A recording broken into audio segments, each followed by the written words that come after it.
Hello students. आज का अपना जो टॉपिक है वो है न्यूटन के गति के तृतीय नियम से रैखिक संवेग संरक्षण के नियम की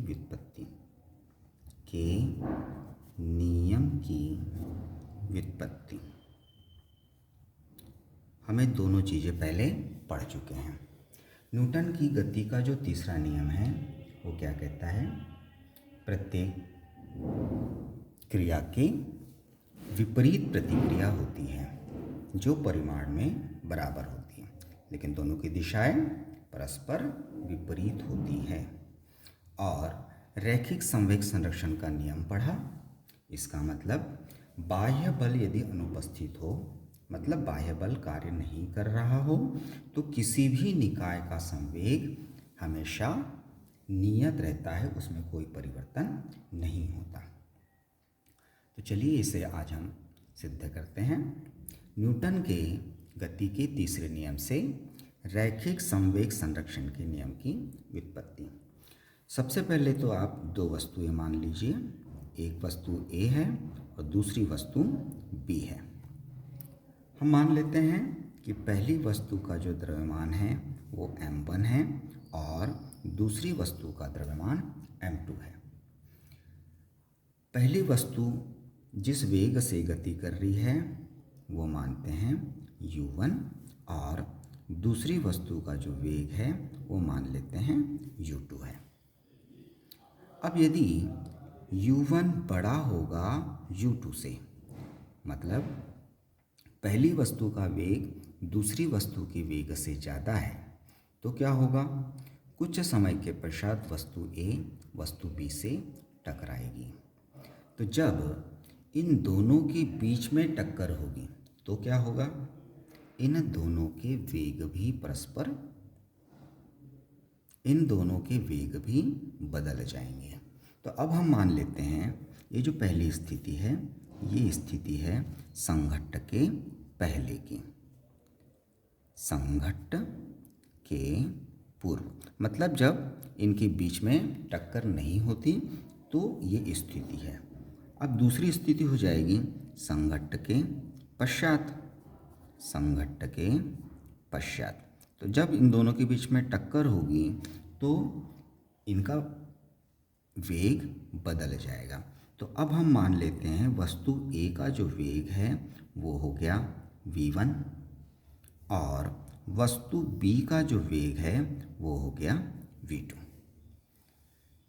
वस्तु A का वेग पहले u1 था, टक्कर होने के बाद v1 हो गया। इसी प्रकार वस्तु B का प्रारंभ में वेग u2 था जो टक्कर होने के बाद v2 हो गया। अब ये जो निकाय है, निकाय मतलब वस्तु A और B इन दोनों को मिलाकर एक निकाय बना। तो इस निकाय का मतलब इन दोनों वस्तुओं का टकराने के पहले का संवेग कितना होगा और टकराने के बाद का संवेग कितना होगा, इसको लिख लेते हैं। तो सबसे पहले A व B वस्तुओं का संघट्ट के पूर्व संवेग। तो संघट्ट के पहले संवेग इसको हम नाम दे देते हैं P1। तो P1 बराबर क्या? A का संवेग धन B का संवेग। तो वस्तु A का संवेग कितना? संवेग माने द्रव्यमान और वेग का गुणनफल, द्रव्यमान m1 और वेग u1। तो ये हो गया m1 u1।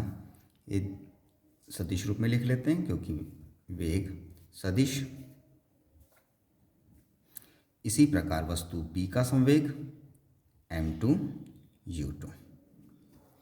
तो ये हुआ A और B दोनों वस्तुओं का कुल संवेग जो संघट्ट के पूर्व। अब दूसरा संघट्ट के बाद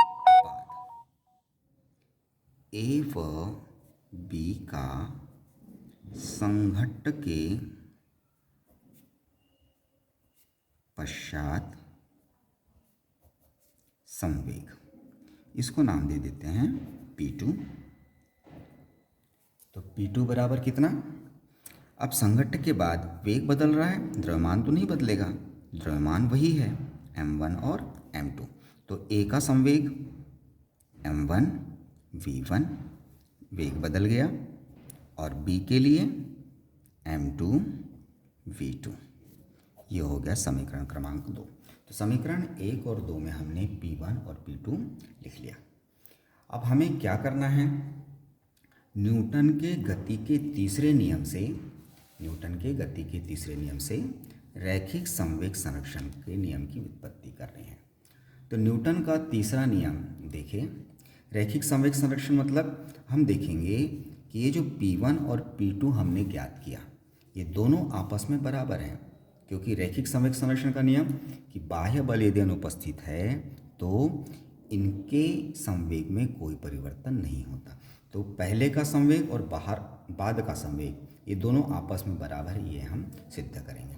तो पहले तो न्यूटन की गति का तीसरा नियम लगाएं। क्या कहता है तीसरा नियम? प्रत्येक क्रिया के विपरीत प्रतिक्रिया होती है जो परिमाण में एक दूसरे के बराबर होती है। तो जब इन वस्तुओं में संघट्ट होगा, मतलब दोनों वस्तुएं आपस में टकराएगी, ए का वेग ज़्यादा है, बी का वेग कम है, तो ए बी से टकराएगा। तो जब ए बी से टकराएगा तो वस्तु ए बी पर बल लगाएगी। तो वस्तु ए द्वारा बी पर लगाया गया बल ये हो जाएगा, क्योंकि ये दिशा है, सदिश है, तो वेक्टर F से इसको हम दर्शाएंगे। वस्तु ए द्वारा बी पर बल लगाया जा रहा है, तो इसे लिखा जाएगा BA। इसका मतलब बी पर बल लगा, किसके द्वारा? वस्तु ए के द्वारा। इसी प्रकार चूंकि प्रत्येक क्रिया के विपरीत प्रतिक्रिया होती है, तो जब ए बी पर बल लगाएगी तो बी भी ए पर बल लगाएगी। तो बी द्वारा ए पर लगाया गया बल ये किसके बराबर? किस पर बल लगाया जा रहा है? अब ए पर, तो इसको लिखेंगे ए। किसके द्वारा लगाया जा रहा है? बी द्वारा, तो इसे लिखा जाएगा FAB सदिश रूप में। अब न्यूटन का गति का तीसरा नियम लगाइए। ये दोनों का परिमाण समान होता है लेकिन दिशा विपरीत होती है। तो न्यूटन के गति के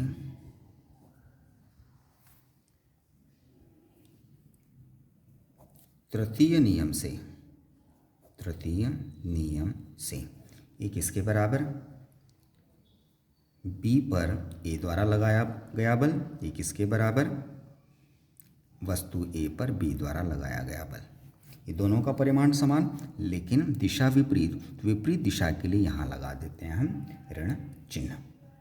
अब हम मान लेते हैं कि दोनों वस्तुएं जो आपस में टकरा रही है, तो उनका आपस में टकराने का समय बहुत ही छोटा सा है, और वो समय हम मान लेते हैं डेल्टा टी। तो इतने समय के लिए वस्तुओं के बीच में संघट्ट हो रहा है, इतने समय के लिए वस्तुएं टकरा रही है। तो हम इस समीकरण में दोनों पक्षों में डेल्टा टी का गुणा कर देते हैं।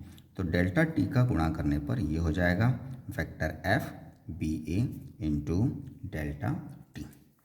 ऐसे ही राइट हैंड साइड में भी कर देते हैं, minus vector FAB into delta T. अब यहाँ देखिए बल और समय अंतराल का गुणनफल, इसे क्या कहा जाता है? इसे कहा जाता है बल का आवेग। तो यहाँ पर कौन बल लगा रहा है? वस्तु B पर बल लगा, किसके द्वारा? ए के द्वारा। तो वस्तु ए द्वारा बी पर लगाया गया बल का आवेग हुआ ये, और ये क्या हुआ? वस्तु बी द्वारा ए पर जो बल लगा उसका आवेग। तो यहाँ ये दोनों आवेग एक दूसरे के बराबर हो गए। इसको समीकरण क्रमांक दे दीजिए, आगे इसकी आवश्यकता होगी। अब हम इस बल के आवेगों को, दोनों पक्षों में बल का आवेग है, तो दोनों बलों के आवेग ज्ञात करते हैं। अब बल FBA का आवेग बराबर, ये क्या हो जाएगा? हमने आवेग संवेग प्रमेय पढ़ा था। इस प्रमेय के अनुसार बल का आवेग किसके बराबर? संवेग में परिवर्तन के बराबर। तो यहाँ पर वस्तु B पर A द्वारा बल लग रहा है, A द्वारा B पर बल लग रहा है, तो संवेग किसका परिवर्तित होगा? वस्तु B का संवेग परिवर्तित होगा। तो ये बराबर हो जाएगा वस्तु B के संवेग में परिवर्तन। वस्तु B के संवेग में परिवर्तन। तो वस्तु B के संवेग में परिवर्तन मतलब संघट्ट के बाद का संवेग ऋण पहले का संवेग। तो वस्तु B का संवेग में परिवर्तन कैसे लिखेंगे हम? संघट्ट के बाद उसका संवेग हो जा रहा है m2 v2, और संघट्ट के पहले m1 u2, नहीं m2 u2, द्रव्यमान वही है, बस वेग बदल रहा है। तो वस्तु B के संवेग में परिवर्तन को लिखा जाएगा अंतिम संवेग ऋण प्रारंभिक संवेग।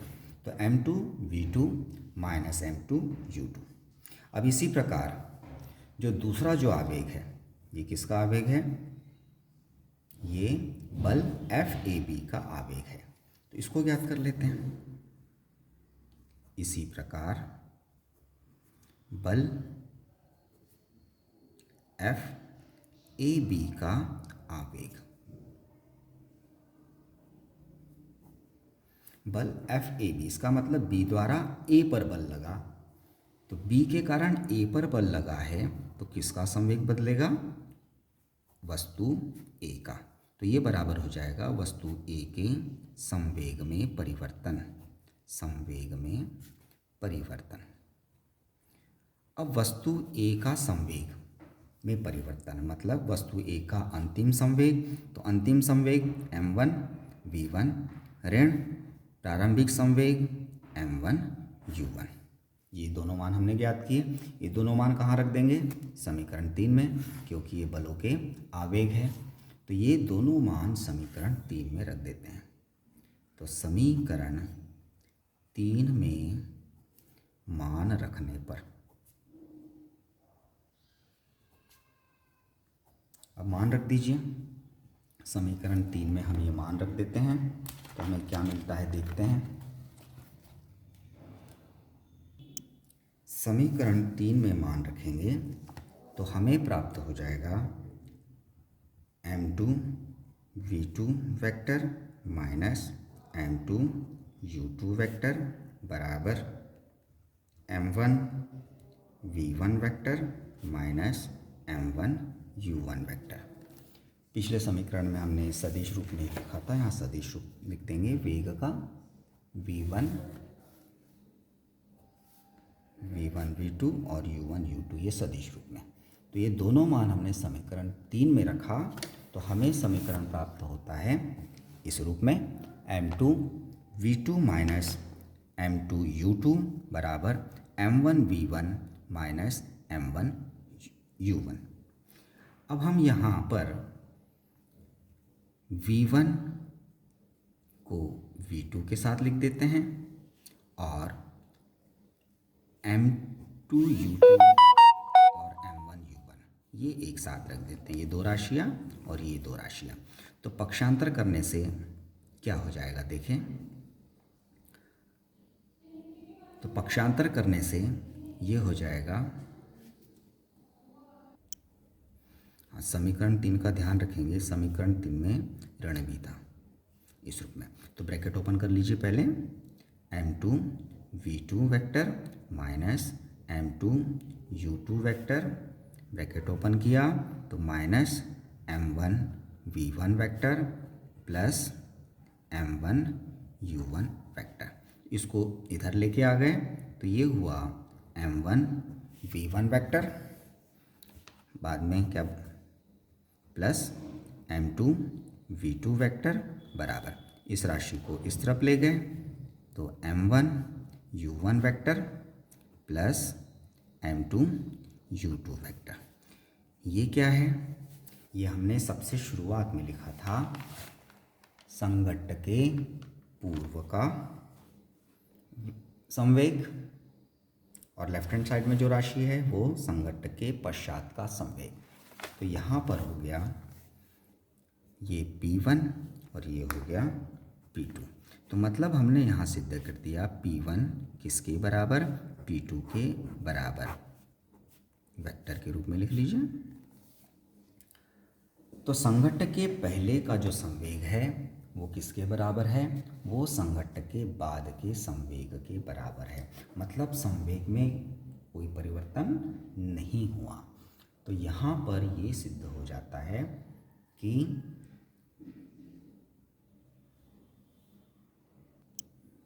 बाह्य बल यदि नहीं हो तो संवेग में कोई परिवर्तन नहीं होता।